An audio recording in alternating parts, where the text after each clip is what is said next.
خداوند کے زندہ اور پاک کلام میں سے زبور کی کتاب اس کا 149 باب۔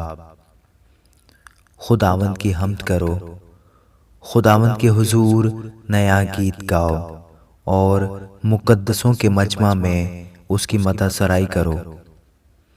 اسرائیل اپنے خالق میں شادمان رہے، فرزندان صیون اپنے اقبات کے سبب سے شادمان ہوں، وہ ناچتے ہوئے اس کے نام کی ستائش کریں، وہ دف اور ستار پر اس کی مدح سرائی کریں، کیونکہ خداوند اپنے لوگوں سے خوشنود رہتا ہے۔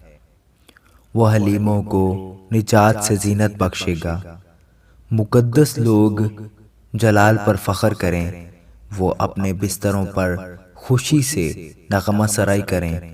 ان کے منہ میں خدا کی تمجید اور ہاتھ میں 2 دھاری تلوار ہو، تاکہ قوموں سے انتقام لیں اور امتوں کو سزا دیں۔ ان کے بادشاہوں کو زنجیروں سے جکڑیں اور ان کے سرداروں کو لوہے کی بیڑیاں پہنائیں، تاکہ ان کو وہ سزا دیں جو مرقوم ہے۔ اس کے سب مقدسوں کو یہ شرف حاصل ہے، خداوند کی حمد کرو۔ آمین۔